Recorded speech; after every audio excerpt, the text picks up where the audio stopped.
गुरुजी, आज हम आपसे जानना चाहते हैं कि मित्रता क्या है और मित्र की सही पहचान कैसे करें। मनुष्य का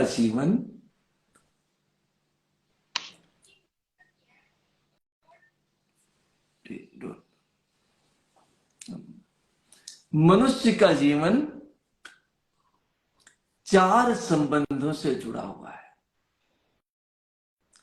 मित्रता उनमें से पहला संबंध है। दूसरा है रक्त संबंध, तीसरा है आधिभौतिक रोमांटिक संबंध और चौथा है आध्यात्मिक संबंध। इसमें से मित्रता एक ऐसा संबंध है जिसमें विचारों के आदान प्रदान से ही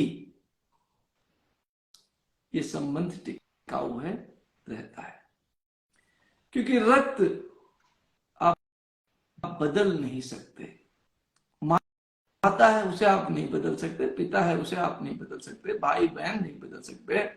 आप चाहें या न चाहें, आपका उनके साथ संबंध है ही।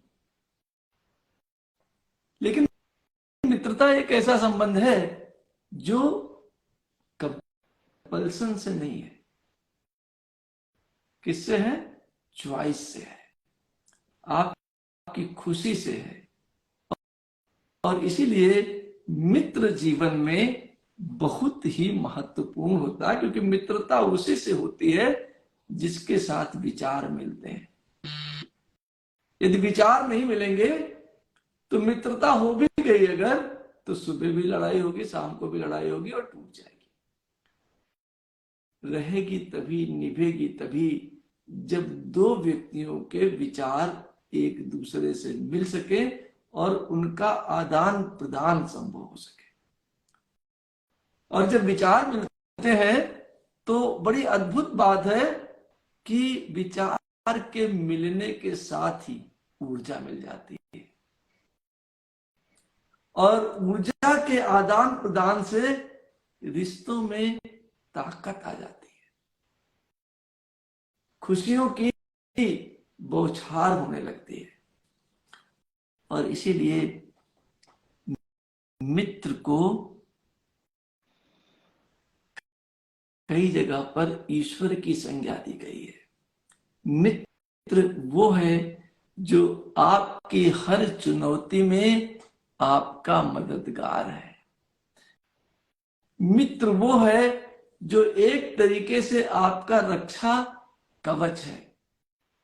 मित्र वरदान है। मित्र में वो सब गुण विद्यमान है जो आपको चाहिए। वो आपके अवगुणों को दूसरों से छुपाता है, परंतु तुम्हें बताता है। दूसरों को आपके गुणों को बताता है और आपको आपके अवगुणों को बताता है। हर जगह पर जब आपको उसकी जरूरत हो तो खड़ा रहता है। मित्र इस प्रकार का होता है। अब प्रश्न ये है कि मिलते कैसे हैं? ऐसे मित्र मिल भी सकते हैं कि नहीं? तो 1000 नहीं हो सकते। आपने कृष्ण और सुदामा का उदाहरण दिया। सुदामा के एक मित्र थे कृष्ण, कृष्ण के भी एक ही मित्र थे सुदामा। और जब विचार मिल जाए तो कोई बैरियर नहीं होता। विचारों का आदान प्रदान यदि ना हो तो बड़ी सारी समस्याएं आती हैं। तुम अमीर हो कि गरीब हो, तुम सुखी हो कि नाखुश हो। और संबंध जोड़ने में जैसे आधिभौतिक संबंध है, शादी करते हैं, विवाह करते हैं लोग, तो देखते हैं पहले लड़का अच्छा कमाता है कि नहीं कमाता। लड़की सुशील है, देखने में अच्छी है, उसके बाल सुंदर है कि नहीं सुंदर, आंखें कैसी हैं। पर मित्र बनाने के पहले आप किसी भी चीज को देखते नहीं। क्या देखते हैं? उससे मेरी बनती है नहीं बनती। बनती कैसे है? बनने का एक ही तात्पर्य है, और वो है विचारों का आदान प्रदान। अगर उसके विचार हमें अच्छे लगे और हमारे विचार उसे अच्छे लगे तो तुरंत ही मित्रता हो जाती है और चलती रहती है, सारा जीवन चलती रहती है। और बाकी के संबंध जो हैं वो जुड़े हुए हैं, रक्त से जुड़े हुए हैं। ये किसी से जुड़ा तो है नहीं, इसलिए टूटता बड़ी जल्दी है। अगर आपको मित्र के साथ सदैव मित्र बने रहना है तो बड़ी मेहनत करनी पड़ती है। नहीं तो हमारे स्कूल में न जाने कितने लोग हमारे मित्र बने थे, कॉलेज में जाते जाते सब छूट गए। और जब कॉलेज में बने थे और नौकरी लगते लगते सब छूट गए, कोई रहा नहीं हमारे पास। इसलिए भगवान ने शास्त्रों ने दो बातें कही है। चार ही लोग हैं जो हमारे सच्चे मित्र होते हैं। पहली सबसे सच्ची मित्र है माता, दूसरी सबसे सच्ची मित्र है पिता, और तीसरे सच्चे मित्र हैं भगवान, और चौथा कभी कभार अगर आप भाग्यशाली हैं तो एक सच्चा मित्र मिल जाता है।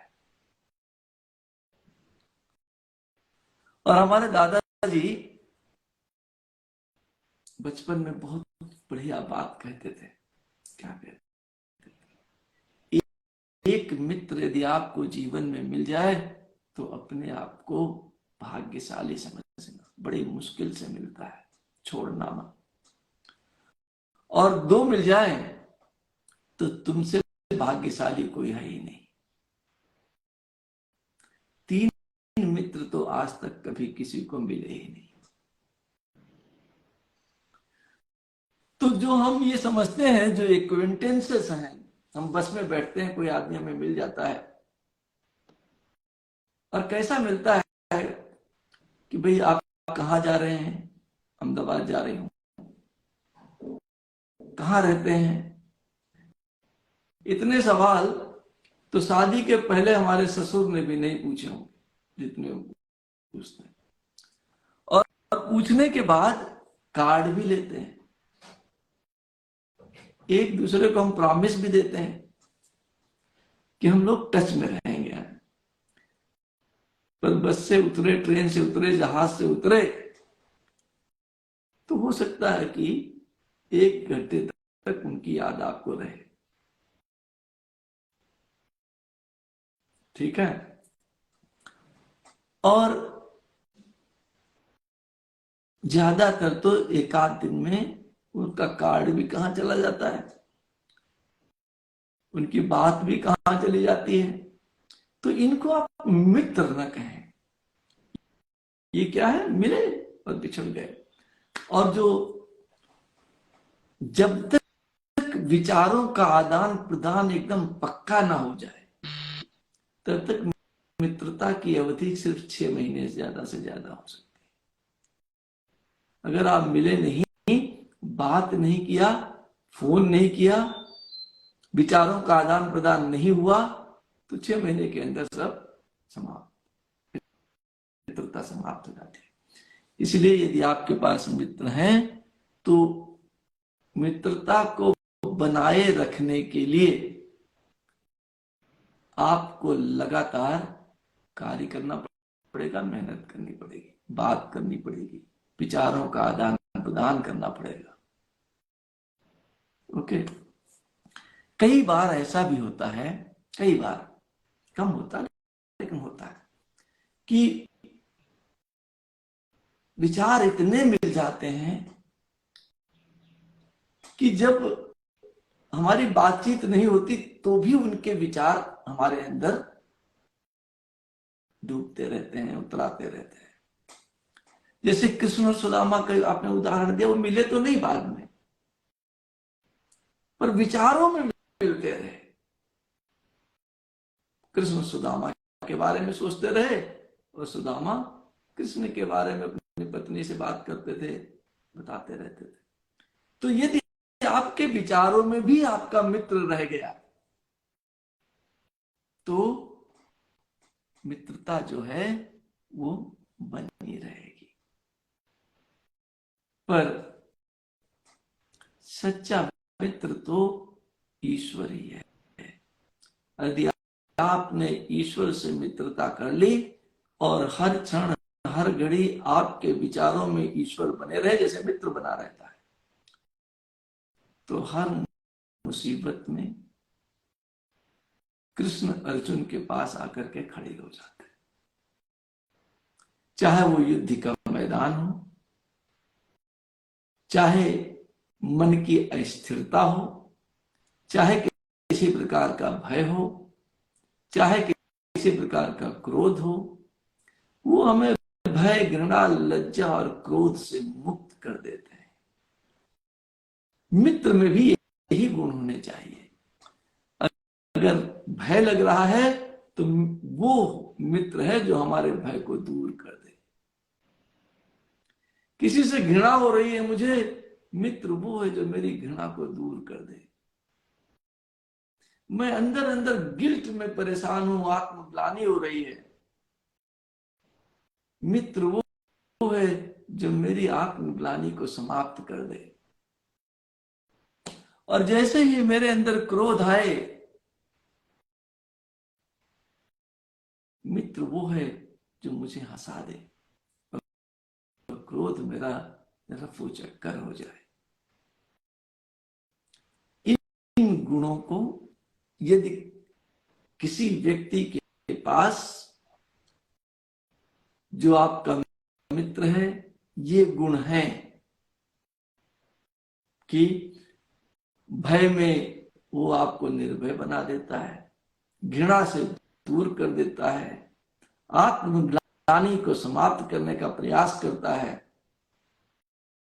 और क्रोध को हंसी में टाल देता है, तो उसे पकड़ लीजिए और कभी छोड़िए मत।